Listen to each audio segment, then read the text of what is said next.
Selamat siang semuanya. Aku siang ini tidak ada acara kemana-mana ya, karena tadi habis nganterin ibu pulang. Aku hari ini ada kerjaan menyelesaikan pesanan dari si Mama Soleha. Customer aku pesan koko koko buat anak-anaknya yang 6 tahun sama 9 tahun. Siang ini aku isi waktu senggang aja deh. Nih, aku akan mengisi waktu senggang dengan menerangkan nilai fungsi suatu barang.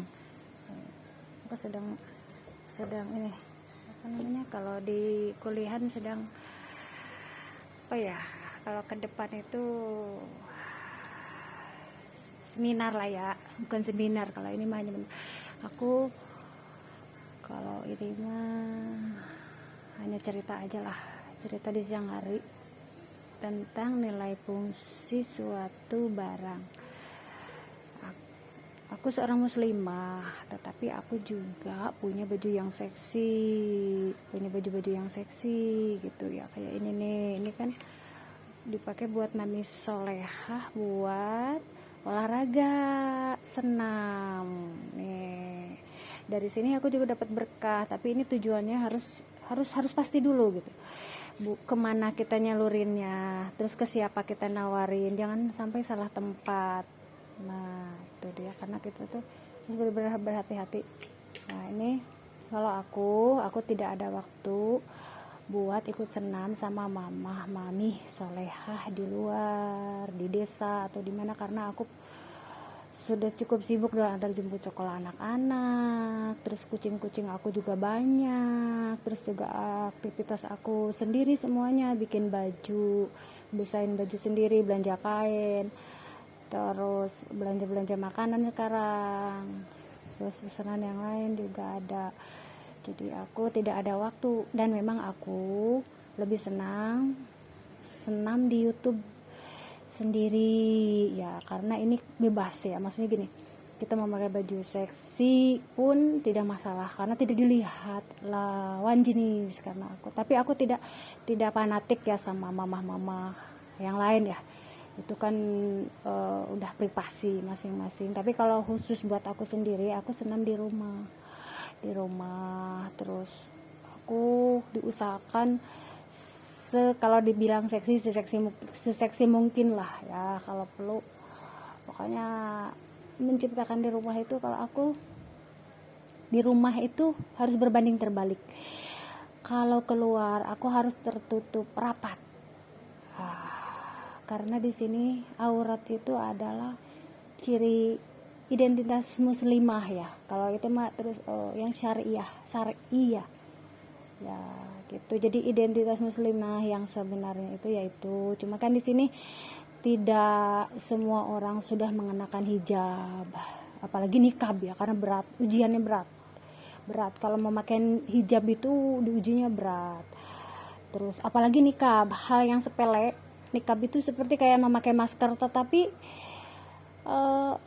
cobaannya luar biasa. Kalau masker sih enggak ada cobaan apapun, dia pakai. Tapi kalau nikab itu, apalagi tujuannya buat syiar, tujuan memakai nikab buat syiar itu diuji berat luar biasa. Tetapi kalau memakai nikab tujuannya buat hanya sekedar menutup diri, biar ngerasa nyaman, komfortabel, terus aman, merasa terhormat lah pokoknya gitu, tidak ada ujian yang luar biasa. Tetapi kalau tujuannya buat syiar ke orang lain, jadi gini, kita udah memakai nikab nih, terus kita berbagi syiar lah, diperlihatkan bagusnya ke orang lain, itu ke wanita muslimah ya, itu luar biasa, diuji dulu, dicoba dengan ujian yang berat ya, aku rasa berat itu. Tapi aku udah melewati fase itu ujiannya itu mulai dari yang ringan, dari suami.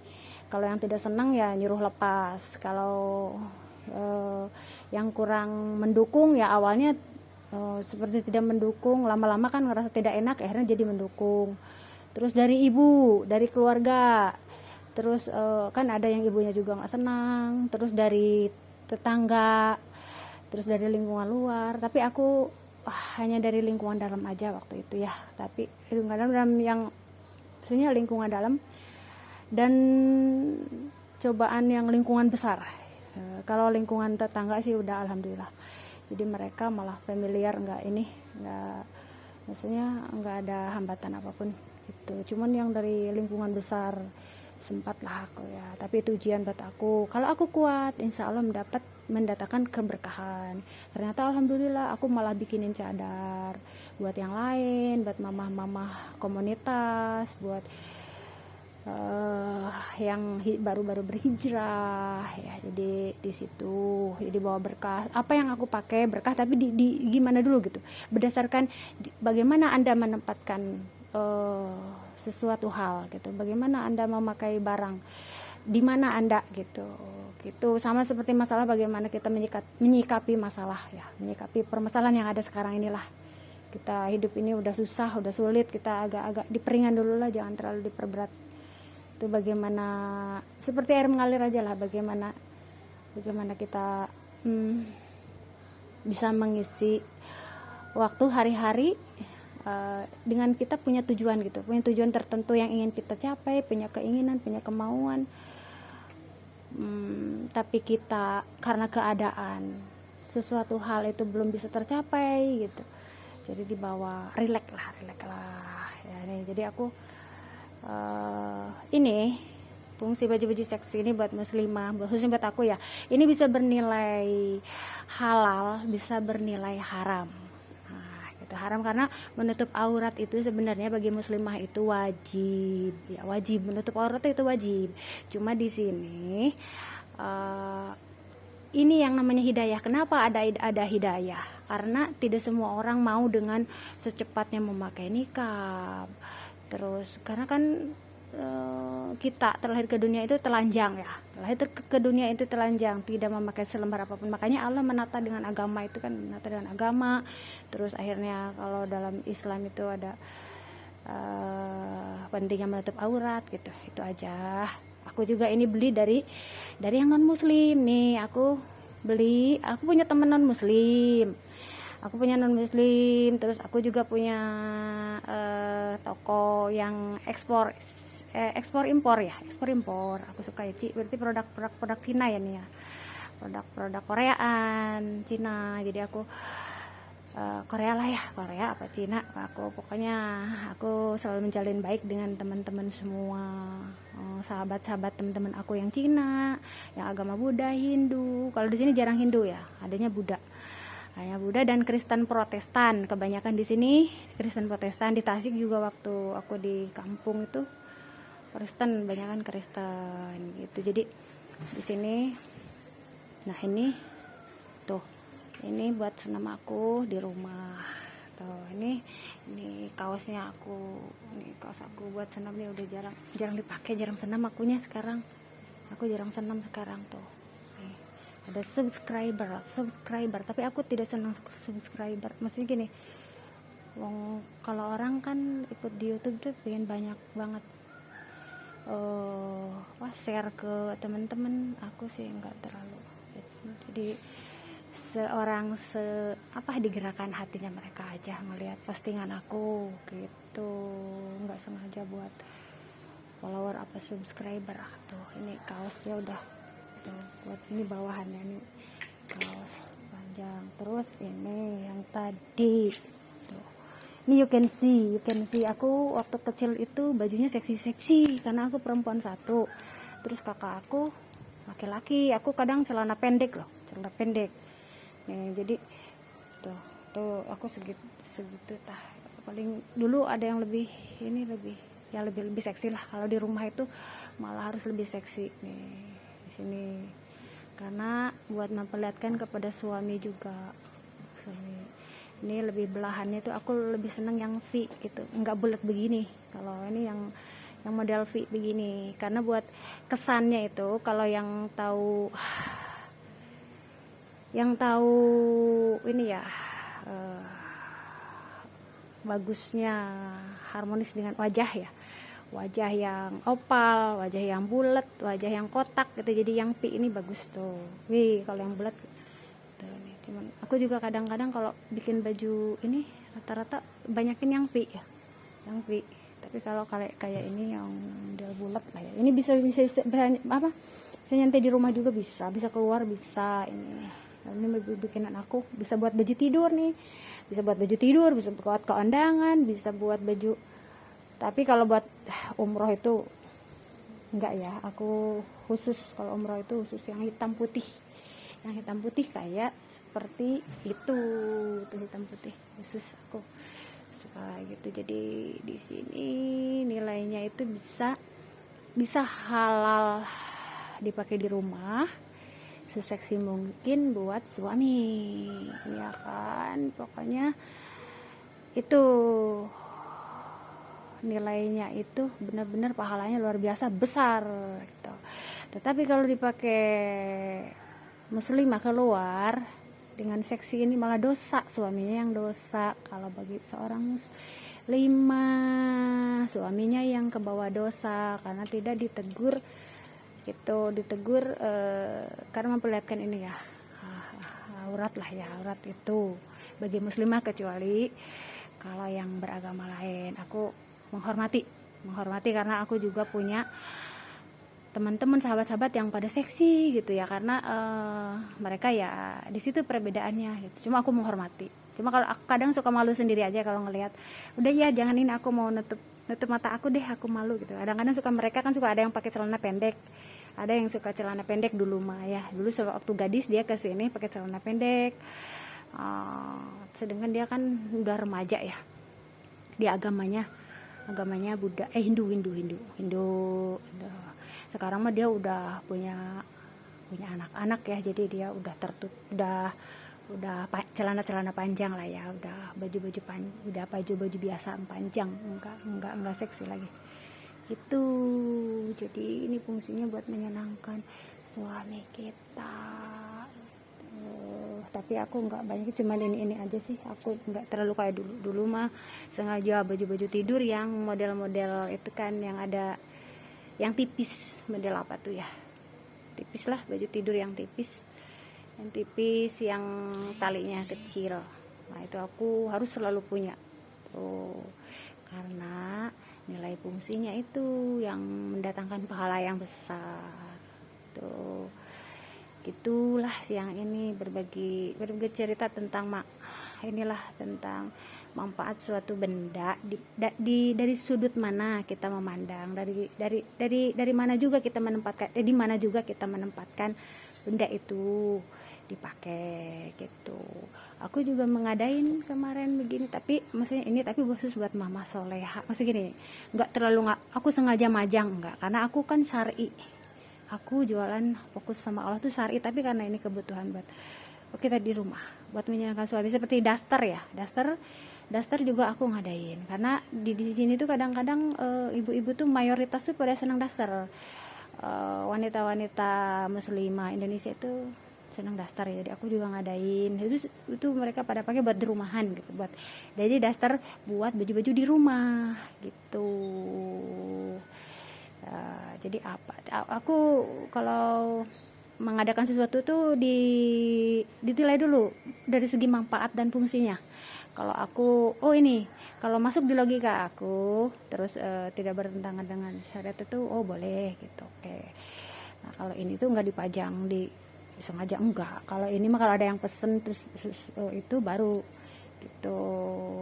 Jadi aku fokus ini nih, mau bikin abaya yang mau berangkat umroh tahun depan, apa nggak tahu tahun depannya lagi, nggak tahu. Yang penting dia sedang mengumpulkan baju-baju dicicil katanya gitu, biar nggak ribet ya nanti ngurusin anaknya, karena dia mau berangkat umrohnya bareng sama keluarganya tuh. Jadi aku alhamdulillah kemarin yang pada berangkat model apa ya, aku tuh model yang kayak gini lah, kayak gini aku bekelin pada dibekelin ya. Aku ada saudara juga yang berangkat ke sana, aku bekelin model-model seperti ini. Dan sebenarnya aku udah lelah ya jahit gitu, tapi doa mereka itu yang tidak pernah berhenti, bahwa aku harus terus menjahit pakaian buat yang berangkat umroh, buat yang menutup aurat, terutama itu telah yang perlengkapan ibadah juga, pokoknya untuk yang mendukung ibadah itu. Jadi doanya mereka kemarin waktu ada yang berdoa di Raudhoh, sampai aku harus mengadakan apa yang dia doakan itu, benar-benar aku harus mengadakan, aku harus berdiri, aku harus tetap terus gitu di bidang syar'i, dalam dalam fungsi mensiarkan syar'i ya, kesyarian seorang muslimah gitu. Dan aku alhamdulillahnya sudah berkreativitas dengan desain sendiri. Dulu tuh awalan aku ngambilin barang gini loh, kerjasama sama toko-toko yang jadi ya. Jadi aku ngambil barang yang jadi karena aku belum kenal dengan para penjahit, belum dibukakan kemana aku harus belanja kain, terus aku juga belum bisa megang mesin jahit dulu itu. Sekarang sih kan enggak aku yang ngejahit. Kalau dulu awalan itu aku dibisahkan, aku padahal nggak bisa jahit, cuman waktu pulang umroh itu ngedadak aku dibisahkan jahit gitu. Mungkin karena dari ini ya, karena kita menolong penjahit yang butuh uang buat mesin jahit, jadinya itu nilai berkahnya itu di situ. Jadi memberikan ilmu pada aku tuh, memberikan ilmu, ngedadak bisa jahit jadinya gitu. Tapi sekarang ada penjahitnya biar profesional, biar lebih. Kalau aku jahit mah buat sendiri, kadang bikin cadar sendiri sekarang, tapi sekarang udah nggak ada, mesin jahitnya udah nggak di ini lagi, aku udah terjual semua gitu. Padahal perlu juga sekarang mesin jahit tuh, aku mungkin harus beli lagi buat bikin cadar sendiri, terus buat bikin baju sendiri juga, cuman kan nggak ada waktu lagi buat jahit. Waktu jahit lumayan karena satu baju itu jahit itu membutuhkan. Nah kalau bisa sehari lah, bisa cepet sebenarnya, cuman kita nggak ada ini aja kan, ngurusin anak-anak, ngurusin kucing-kucing juga, jadi semuanya ya harus dibagi waktu gitu. Bagaimana yang efisien, berarti aku harus ngedesain baju sendiri, beli kain sendiri, terus penjahitnya tinggal ngejahit aja gitu. Jadi lumayan ongkos jahitnya setengah harga lah ya, maksudnya gini loh, ada yang penjahitnya yang tarifnya profesional, ada yang masih setengah harga. Jadi dengan hanya ngejahit aja, ongkos jahit aja lumayan, nggak terlalu besar ya kalau gitu. Jadi disitulah selama Allah membukakan jalan, berarti aku harus jalani. Wah, itu intinya, apalagi di bidang syar'i ya, di akhir zaman ini kan para wanita muslimah itu kayak seperti kembali ke jahiliyah. Ada ya jahiliyah ya, tapi itu kan masing-masing lah, mungkin karena pingin tampil seksi gitu, karena kadang takut kehilangan suami ya, karena suami tuh kadang di rumah istri ngelihat istri kurang dandan, akhirnya di luaran dia ngelihat yang seksi, itulah di situ jadinya para mama-mamanya pada baju seksi, pakai celana lepis lagi, yang kemarin udah gamisan pakai celana lepis lagi ya, mungkin karena itu rasa takut, padahal tidak ada yang akan merebut suami kita. Kalau memang itu milik kita ya sudah, tugas kita itu hanya memperbaiki diri sebagai istri, terus menjalankan melayani suami yang dicintai dengan sepenuh hati ya, itu aja itu. Dan di sini juga seorang istri itu yang mencintai suaminya, makanya menikah itu harus didasarkan dengan cinta. Kalau tanpa cinta itu ya berabi juga, apalagi pernikahan dengan komitmen. Pernikahan yang dengan komitmen repot, tidak bisa juga. Terus pernikahan yang kalau menurut aku ya, pernikahan yang berbeda agama ya repot juga buat ke depan anaknya itu bagaimana, karena anak itu kan harus benar-benar diarahkan gitu. Menikah dengan orang yang berbeda paham juga repot juga. Ada yang Islam sama Islam tetapi pahamnya berbeda juga, repot juga buat anak. Makanya anaknya mau dibawa kemana, mau diarahkan kemana, itu yang bikin repot itu. Jadi di situ problema. Jadi ini dilema dan problema yang kerasa aku sendiri ya, dilema dan problema. Anak kita itu mau diarahkan kemana gitu, karena dari segi aturan di rumah, terus dari mulai cara berpakaian, dari mulai beda karena di situ ada pembeda antara muslimah dengan yang non muslim, itu ada yang berbeda gitu. Selebihnya aku menyayangi semuanya, semua agama aku sayang, karena rumah aku itu tempat berkumpulnya semua orang-orang yang berbeda agama. Teman anak-anak aku ada Kristen, Protestan. Aku menyayangi mereka, sampai aku suka tanyain kalau mereka belum datang, yang ditanyain malah yang non muslim, yang Kristen, Kristen Protestan itu. Kalau yang muslimah aku malah biasa-biasa aja, biasa deh gitu ya. Tapi kalau yang ke mereka itu malah aku lebih perhatiin gitu. Aku kangenin mereka itu gitu. Jadi mereka itu juga sayang sama kita. Terus cara adab jadi ngikut.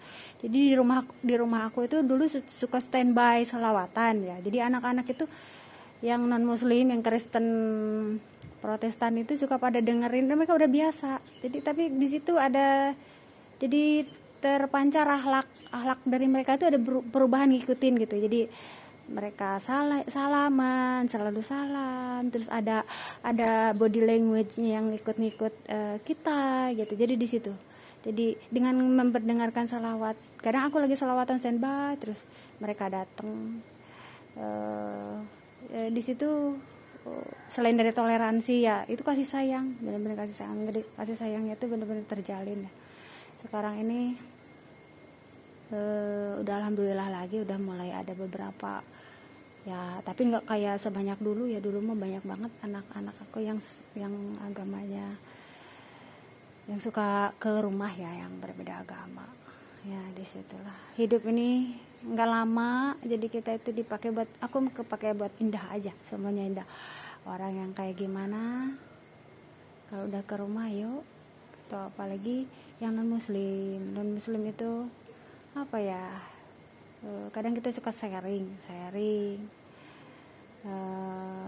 lah cerita, apa seperti cerita yang non muslim, yang agama